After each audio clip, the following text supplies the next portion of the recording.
Hello everyone, welcome to class number 9 of the unit Database Management System using LibreOffice Base. So last class में हमने discuss किया था how can we create table in LibreOffice Base by using Wizard. आज के class का हमारा discussion का topic है how can we create table in LibreOffice Base by using Design View. इस टॉपिक को हम प्रैक्टिकली करके देखेंगे ताकि ये टॉपिक हमें आसान तरीके से समझ आ जाए। इसीलिए हम लिब्रे ऑफिस बेस को ओपन करते हैं और लिब्रे ऑफिस बेस में हमने जो लास्ट कुछ क्लासेस में एक डेटाबेस हमने क्रिएट किया था क्लास 10, वही डेटाबेस को हमने यहाँ पे ओपन कर दिया है। और डेटाबेस फाइल के अंदर अभी जबकि हम टेबल क्रिएट करना चाहते हैं तो हम डेटाबेस पेन में टेबल्स ऑब्जेक्ट के ऊपर क्लिक करेंगे। टेबल्स ऑब्जेक्ट के ऊपर क्लिक करने के बाद जो टास्क पेन है, टास्क पेन में वहाँ पे हमें क्रिएट टेबल इन डिज़ाइन व्यू टूल शो हो रहा होगा या फिर दिख रहा होगा। अभी हम क्या करेंगे, उसको यूज़ करके अभी हम क्रिएट करेंगे टेबल। तो क्या करते हैं, अभी शुरू करते हैं स्टेप्स, ध्यान से देखते रहना। तो सबसे पहले हम क्या करेंगे, क्रिएट टेबल इन डिज़ाइन व्यू टूल के ऊपर डबल क्लिक करेंगे। डबल क्लिक करने के बाद हमारा यहाँ पे जो डिज़ाइन व्यू है, मतलब डिज़ाइन व्यू को यूज़ करके जो विंडो है, टेबल डिज़ाइन विंडो, वो ओपन हो जाएगा। और वहाँ पे टेबल डिज़ाइन विंडो जो है वो मेनली दो पार्ट्स में डिवाइडेड है। ओके, तो दो पार्ट्स क्या क्या है? The first part represents a field name, field type, and description, and the second part represents a field property. Okay, and the total table design window is divided into two horizontal parts. One part represents the field name, field type, and description, and the other part represents the field property. Okay, तो यहाँ पे हम क्या करेंगे, अगर हम एक table create करना चाहते हैं डिज़ाइन व्यू के मदद से, तो पहले हम फील्ड नेम ऐड करेंगे।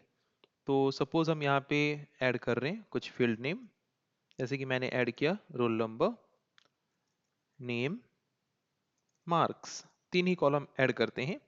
तो बाय डिफॉल्ट वो कौन सा फील्ड टाइप मीन्स कौन सा डेटा टाइप वो ऐड कर रहा है, वर्कर, उसको चेंज करके हम अपने रिक्वायरमेंट के हिसाब से डेटा टाइप दे सकते हैं या फिर फील्ड टाइप दे सकते हैं। जैसे कि रोल नंबर का फील्ड टाइप हम यहाँ पे अपने हिसाब से दे सकते हैं। तो सपोज मैंने टाइनी इंट दिया, और नेम के लिए वर्कर हम रहने देंगे। पर अगर नेम का साइज मतलब वर्कर जो डेटा टाइप है वो हमें अलाउ करता है एक मतलब एक मैक्सिमम लेंथ का रेंज हमें देना होता है, तो वो हम डिफाइन कर सकते हैं, है कि नहीं? तो वो हम देख सकते हैं, लेंथ लेंथ हमारा कितना है, 100। चाहे तो हम इसको कम कर सकते हैं, चाहे तो हम इसको ज़्यादा कर सकते हैं।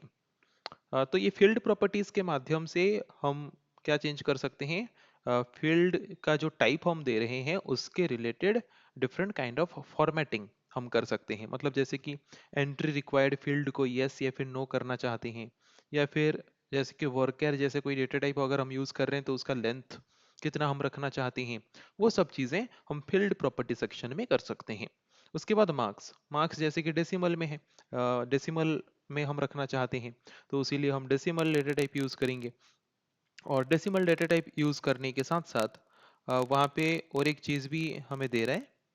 जैसे कि अगर हम देखें, नीचे हम देख सकते हैं यहाँ पे कि डेसिमल प्लेसेस मीन्स पॉइंट के बाद कितने डिजिट्स हो, डेसिमल पॉइंट के बाद, वो हम यहाँ पे डिफाइन कर सकते हैं। सपोज मैंने दे दिया डेसिमल प्लेसेस 2। ओके, उसके बाद हम इसको क्या करेंगे, हम इसको सेव करेंगे, क्योंकि एक टेबल क्रिएट करने के लिए सबसे पहले हमें क्या करना था, एक टेबल जिन जिन फील्ड्स को लेके बनेगा उन फील्ड नेम हमें देना था, फील्ड का टाइप हमें डिफाइन करना था।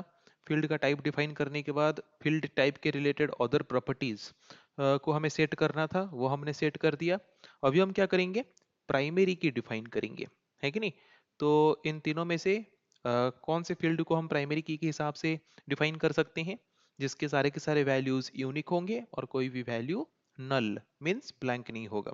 तो ऐसा कौन सा फील्ड हो सकता है, रोल नंबर। तो जिस भी फील्ड को हम प्राइमरी की फील्ड के हिसाब से डिफाइन करना चाहते हैं, उसको हम क्या करेंगे, उस रो को सिलेक्ट करेंगे। उस रो को सिलेक्ट करके राइट क्लिक करेंगे। राइट क्लिक करके वहाँ पे प्राइमरी की का जो ऑप्शन है उसके ऊपर क्लिक कर देंगे। तो हम देख सकते हैं रोल नंबर यहाँ पे प्राइमरी की हो चुका है। ओके, देन उसके बाद प्राइमरी की हमने डिफाइन कर दिया। अभी हम क्या करेंगे, टेबल को सेव करेंगे। तो फाइल टैब में जाके सेव एज में क्लिक करेंगे। टेबल नेम पूछेगा सेव एज डायलॉग बॉक्स में, तो हम टेबल नेम दे देंगे। तो सपोज टेबल नेम हमने दिया स्टूडेंट, ओके, डिटेल्स। तो हमने टेबल नेम दे दिया स्टूडेंट डिटेल्स। उसके बाद ओके में क्लिक करेंगे। तो यहाँ पे हम देख सकते हैं क्लास 10 डेटाबेस के अंदर स्टूडेंट डिटेल्स टेबल क्रिएट हो चुका है एंड सेव भी हो चुका है। अभी हम क्या करेंगे, इस टेबल विंडो को, टेबल डिजाइन विंडो को क्लोज कर देंगे। तो ऑब्जेक्ट एरिया जो है, उस ऑब्जेक्ट एरिया में हमें वो टेबल नेम दिख रहा है, देखो, student details. Okay, so I think आज की क्लास में हमने यहाँ पे जो डिस्कस किया कि हम कैसे डिजाइन व्यू के मदद से एक टेबल क्रिएट कर सकते हैं लिब्रे ऑफिस बेस को यूज करके। सो आई थिंक ये क्लियर समझ को सबको समझ आ चुका होगा। सो नेक्स्ट क्लास में हम डिस्कस करेंगे इसी के रिलेटेड और कुछ टॉपिक्स। आज की क्लास को हम यही पे एंड करते हैं। So thank you everyone.